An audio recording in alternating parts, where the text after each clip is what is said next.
Good morning, good afternoon, and good evening, wherever you are. People often write me and say, Bob, where should I live in Panama? Or, Bob, where do expats live in Panama? Just that. And it's a question I cannot really answer for them. To begin with, it depends on you, where is best for you. But also, I think for some people, it's a memory of things they have read in the past and maybe still read today. The image that people from one particular country or language group live together in separate communities in a nation. This was often the case in Costa Rica and decades past when it was a leading place for people to retire. And in some areas of Mexico, I know from the experience of older friends, this is still possible here in Panama. We still have such developments that are predominantly made up of, say, Americans and Canadians, maybe an occasional European.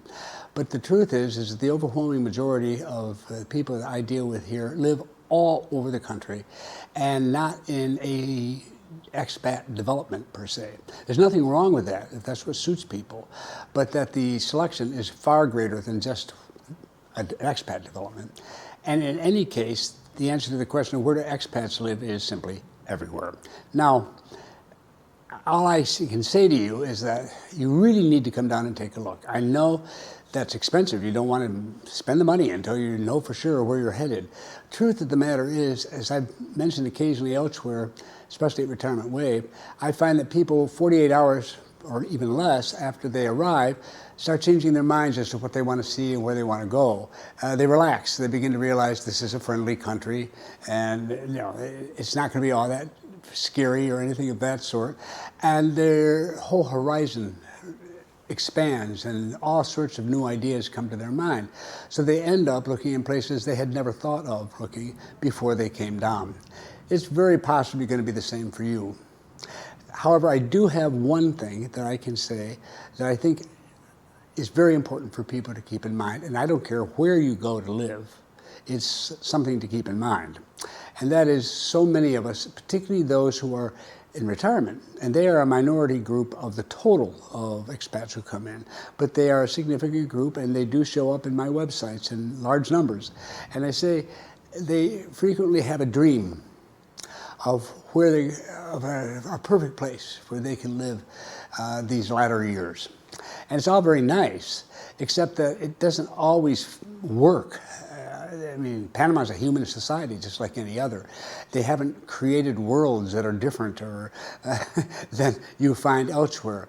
You can't necessarily find that works for you. And the reason for it is really very simple. You can find a place where you're just blown away by the beauty of the ocean or the mountains or the condo in a high-rise in the city or whatever. These are very attractive to you, but they're not the first and most important thing.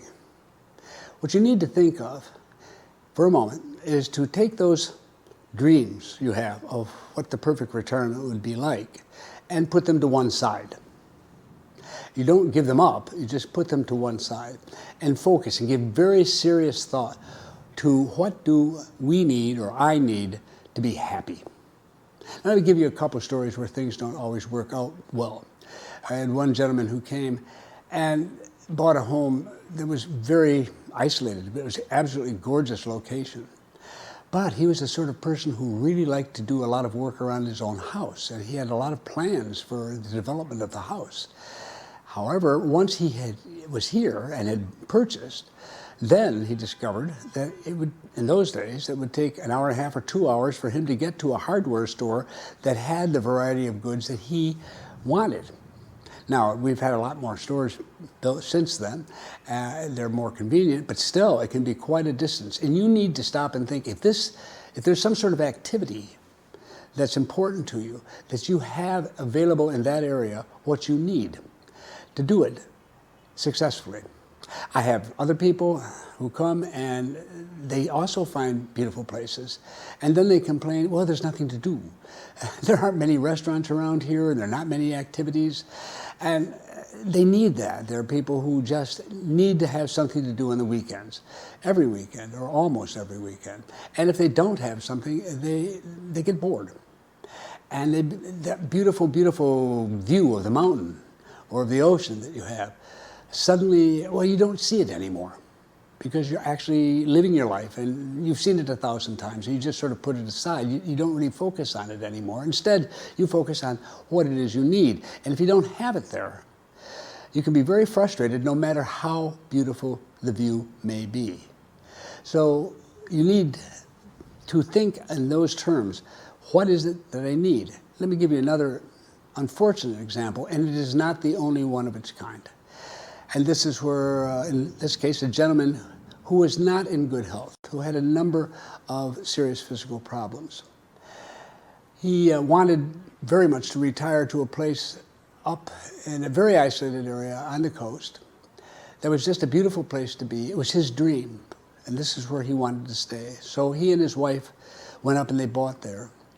But, as luck would have it, he had a serious physical problem, and he ended up in a hospital here in Panama City. And his wife came to me and she said, "Bob, I don't know what to do. We're not going to be able to go back to the house. He's down here for a while in the hospital. I don't know how long. I have to stay down here to be near him. I've got to sell my house. I've got to sell it quickly." And I was very sympathetic, but I don't sell people's homes. And I know that you don't sell a house quickly under those circumstances without taking a major loss, and even then, you may not find somebody because of the isolation, in this case, of the location that they had chosen. That they should have thought, and I have said this to a couple others who've written me who have severe physical problems and tell me that you need to be near a community with a hospital, with specialists who can deal with your particular problem. Otherwise, you may get there from wherever you are, but you may have to stay there for a while, and it may become impossible for your partner or anyone else to take care of your property or to do what needs to be done.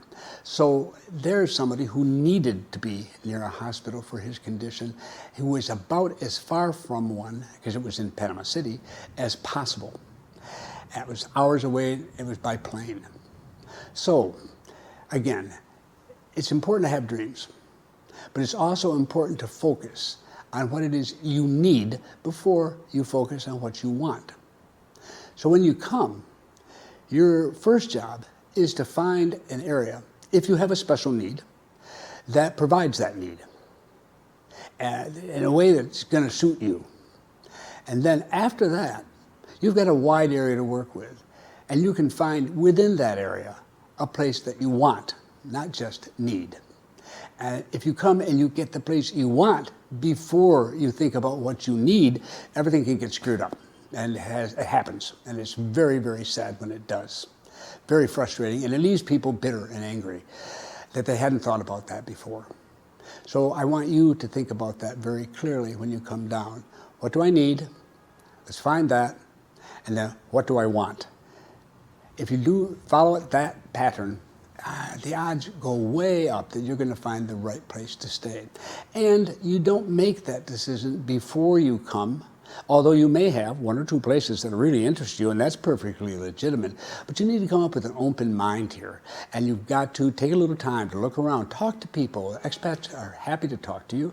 Panamanians are happy to talk to you. You can get information, and you can find out pretty quickly maybe there's another area you had never heard of that actually has what you need and has what you want that you would not have visited if you hadn't taken the time to check it out. So, come with an open mind, but come. Take your time, have your list of things you want, but let it begin with the things you need. Then the things that you want. If you do that, I think you're much more likely to find the right place to live. Now, suppose you're coming to rent initially. Well, it's the same thing. You want to rent in an area that is similar to where you think you want to live.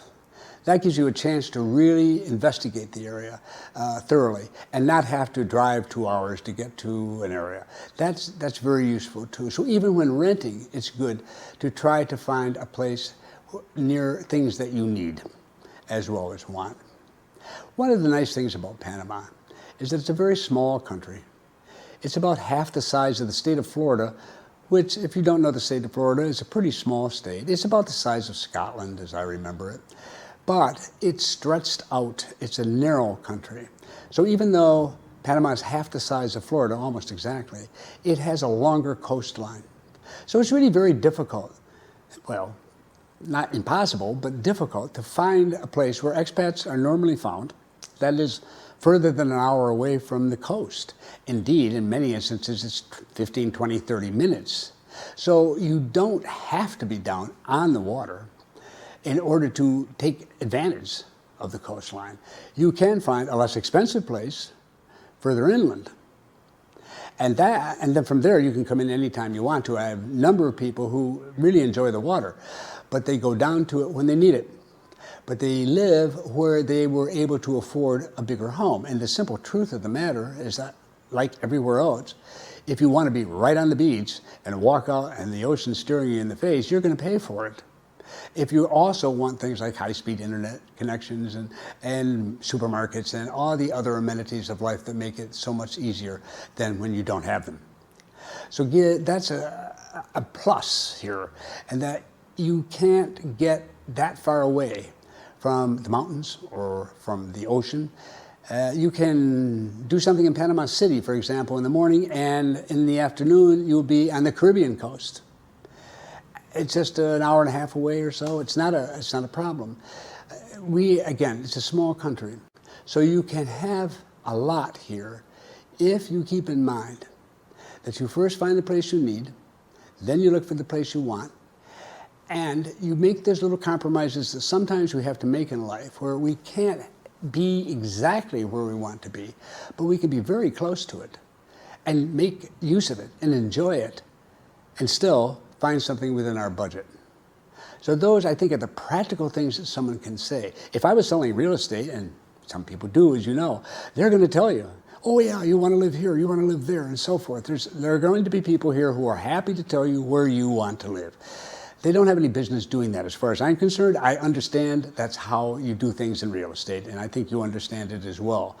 But it's in your head that the decision is made, not somebody else's, not Bob's or anybody else's.